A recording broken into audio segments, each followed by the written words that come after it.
the evapor rust is over there doing its thing, and in the meantime, I am cleaning out this tray. Sadly, this stupid screw in the corner I wasn't able to get. I'm sure I could if I took the carbs off, but I really don't want to do that right now. And anyways, I was able to fix the throttle, so there's no need to take the carbs off at this point until they prove that they don't work. So really, I'm just going to clean this thing out with the access that I have to it. So I'm just going to town on it with a screwdriver and a vacuum and brake cleaner and stuff like that. So I'm going to give it another pass or two and probably just leave it like that. One thing I noticed when I took it apart is there's no air filter. There's this little screen, but there should be an actual air filter in here. And there's not, so I ordered one of those. Need to clean that up too.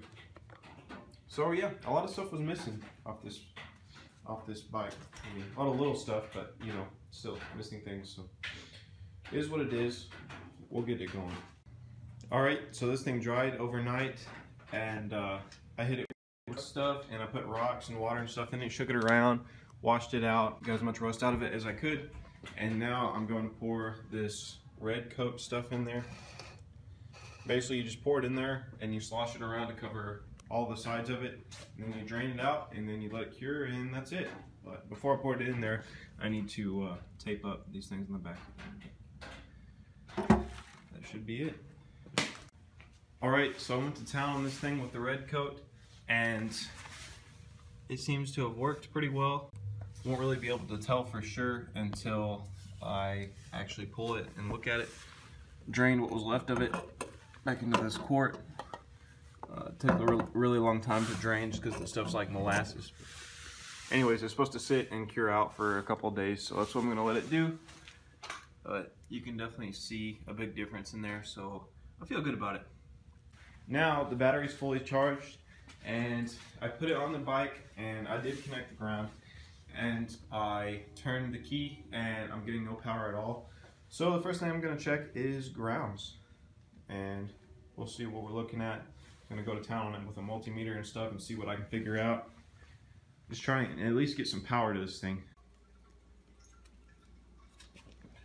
All right, so time for another update here on the Magna. So basically, I've just been on a grind working on it, and I haven't really been filming much. Dakota and Raymond came over yesterday and helped me out with it a lot, so here's what we've got so far. When they came over, I was gonna have them help me try and start it or try and crank it, but sadly the battery wasn't charged enough yet on the trickle charger. Luckily I was able to borrow one from Zach, a trickle charger. But anyways, so because we didn't have what we needed for that, we started trying to bleed the brakes, and it was somewhat successful. We actually started with the clutch, and we were able to get it bled successfully. Just poured some in and pumped the clutch, and then bled it at the nipple, which is right here. Get the line. Bled it out at the nipple right here, so that was successful. And then we moved on to the front brakes, and we were trying to bleed them, but sadly the master is blown. I don't know if you can see that or not, but basically it doesn't come back, so the spring in it's broken or something like that, and so I need a new master cylinder. Down here, calipers and stuff will look good, but we won't know for sure until we're ready to, you know, get a new master on there and try and bleed them. And so then we moved on to the rear, and the rear is the same story. Actually took the master out so I could order another one. The rear master is also blown, so that's fun. Now the tricky thing about working on a bike this old is it's really hard to find parts. So I was looking around on eBay, and I did find some parts for the bike, but you can pretty much only find like master cylinders and things like that for this bike on eBay, and it's all just used stuff off somebody else's bike, and it's kind of expensive. Like for a master for the rear, it was like 80 bucks used off somebody's 1983 bike, and then for a front master it was like 25. I mean, that's not that bad, but for used stuff, I don't know. So I just got to looking around, and then it hit me that I don't actually need stuff specifically for this bike if you're talking like master cylinders and stuff, especially the front. I mean, the way that the front mounts, I mean, heck, you just got to have something that will clamp to the bar, and then it needs to have a banjo fitting for brake line, and then you'll have to rig wires for whenever the button is pushed, but that should be super easy. So I just got a generic universal front master for a bike, and it was like $10. So, you know, can't go wrong. If something's wrong with it, then I'll get a better one, but I mean, it should work. So, you know, it should work better than this one anyways. And then for the rear, I did the same thing, and that one was like 15 bucks. It's a much better deal, and I'm getting new stuff, so that feels good. Now, one thing I did do was take a lot of measurements to make sure that the new ones would fit. One thing I did not think about though was that the fitting that goes from the rear fluid reservoir, rear brake fluid reservoir, to the master, this one looks like this, and then the one that I ordered does not look like that, I just realized. So I need to order a rear, brake fluid reservoir that will work with what I ordered. So that stuff's coming in. Obviously it'll be good to have brakes. I'm not gonna be driving anywhere with no brakes, but I'm also not gonna be driving anywhere if it doesn't start. So here's where I'm at on that. Basically, didn't understand how the trickle charger worked. It didn't come with any directions or anything, but basically I charged it up for the recommended amount of time and tried to start the bike, and it just wasn't having it. There was a couple reasons for that, but one of them was because the battery wasn't charged all the way. I figured out that you have to leave it on the trickle charger for like a long time until, what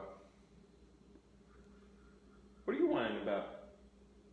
What are you whining about? Anyways, you had to leave it on the trickle charger for a long time, you know, until the light turns green on the thing, for the kind that Zach loaned me. But anyways, got the battery charged up and then put it on the bike, and then I turned the key up here and we got nothing. I think the ignition switch is probably broken. I probably just need to get a new one. Obviously I need to get a new one anyways, but in the meantime, of course, I wanted to try and start the bike. So I did some research on how you would hot wire one, and basically you just need to run a positive wire from the battery to one of these wires over here. So as you can see, when I do that, the bike lights up and stuff. So that's good. But when you push the start button, you hear the relay click and the light's in, but nothing else happens. So I think the relay is bad, and to test that, I just take a screwdriver and jump it. And what do you know? She tries to start. So, quite certain that I need a new relay. There is a way to test it. Basically, you take the leads off and put multimeter leads on it and press the start button and see what you get. So I'm gonna do that real quick, because it's gotta be either that or the wires are screwed up here, which is also possible. So I'll see what I can figure out and let you guys know. Okay, so now that the bike will turn over, I'm working on ordering some parts. So I did order a new relay. The fuel pump, I took out and tested and it actually works. Somebody chopped these wires. Now I did split the ends so that I could test it, but someone chopped the wires to the fuel pump. And I don't understand why, especially because it works. So, you know, whatever. Looks like one of these just gets power from the relay and then one just goes to ground. So not too big a deal there. And a lot of fuel lines were missing. So I'm looking at how the fuel lines go and making sure I know the route.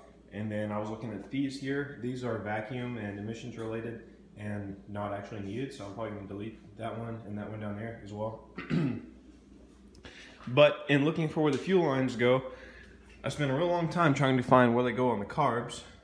And then I finally saw it. Yeah, right there. That is broken. It should not be. Luna, give me that. Can't eat that. Okay, so this is broken. This should have a tube coming out.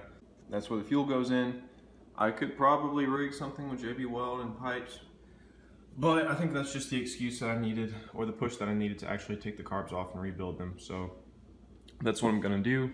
Judging by the shape the rest of the bike is in, it probably needs to be done. So I'm really not too upset about it, because at this point I'll have gone through the brakes, the carbs, you know, the coolant, the oil, everything except for the actual engine. So I'll know that what I'm riding is going to be reliable, or at least as far as that stuff goes. So yeah, not a big deal. I'm going to get started pulling the carbs.